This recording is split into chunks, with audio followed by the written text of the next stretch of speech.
कहीं भी दिखाई नहीं देते। बताओ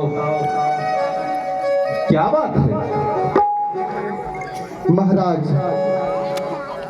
आप तो अति ज्ञानी हैं, बुद्धिमान भी हैं और गुरु वशिष्ठ के अंतर्गत आपकी छाया भी है।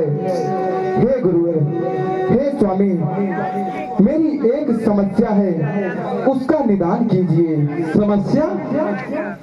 कैसी समस्या? कहो, मैं उसका निदान करूंगा। राजन, मेरे माता पिता अंधे हैं, उनकी आंखों में ज्योति नहीं है। हे महाराज, आप कोई उपाय बताइए जिससे मैं उनके अंधेपन को दूर कर सकूं। यह तो हमारे गुरुजी ही बता सकते हैं। इनके पास हर समस्या का समाधान रहता है।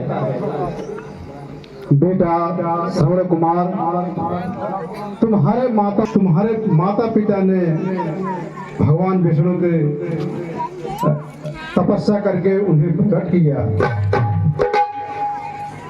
और वे तुम्हारे माता पिता को वरदान देने के लिए कहा। तब उन्होंने अपनी इच्छा जताई और पुत्र इच्छा प्रकट की, जिससे विष्णु ने कहा तुम्हारे भाग्य में पुत्र नहीं है, लेकिन तुमने तपस्या और पूजा अर्चन करके मुझे प्रसन्न किया है, इसलिए मैं तुम्हें वरदान देता हूँ कि तुम्हारे पुत्र होगा, लेकिन तुम उसका अपने आंखों से दर्शन नहीं कर पाओगे।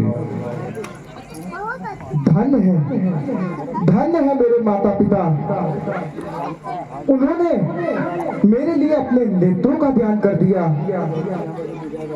धन्य है माता पिता, आपने इस सुंदर विश्व को देखने से त्याग कर दिया। माँ, पिताजी, मैं ये उपकार कैसे चुकाऊंगा?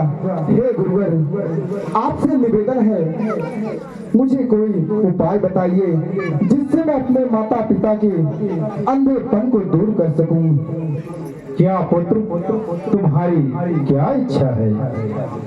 हे गुरुवर, मेरे जीवन की एक ही इच्छा है, मैं अपने माता पिता को नेत्रहीन करूं। उपाय तो है वत्स, लेकिन बहुत कठिन है। शीघ्र बताइए गुरुवर, मैं हर वो उपाय करने के लिए तैयार हूँ। बेटा पितृभक्त श्रवण कुमार, यदि तुम अपने माता पिता को सभी तीर्थों का भ्रमण कराओगे और वहाँ के नदियों का जल उनके नेत्रों में लगाओगे, जिससे विधाता तुम्हारे सुन लेगी और उनके नेत्रों की ज्योति वापस आ जाएगी। और गुरु, आप मुझे आशीर्वाद दीजिए, मैं अपने माता पिता को तीर्थाटन कराऊंगा। लेकिन श्रवण, तुम चारों तरफ तीर्थाटन अपने माता पिता को कैसे कराओगे? तुम्हें अगर हमारे राज्य से कोई सहयोग चाहना है तो आप ले सकते हो। धन दौलत, हाथी, घोड़े, पालकी सब तुम्हारे लिए समर्पित हैं। बेटा, तुम अपने माता पिता को तीर्थाटन करा सकते हो।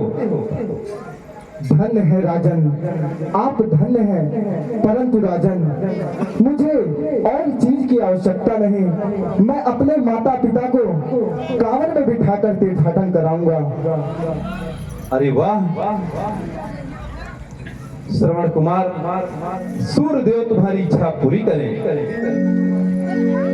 अच्छा महाराज, आपकी आज्ञा हो तो मैं चलता हूँ। ठीक है श्रवण, जाओ, लेकिन याद रखना यदि इस कार्य में कोई समस्या उत्पन्न हो रही है तो यह दशरथ का द्वार तुम्हारे लिए हरदम खुला रहेगा। धन्य हो राजन, धन्य हो। अच्छा गुरुवर, आप मुझे आशीर्वाद दीजिए, अब मैं चलता हूँ। ठीक है वत्स, तुम्हारी मनोकामना पूर्ण हो।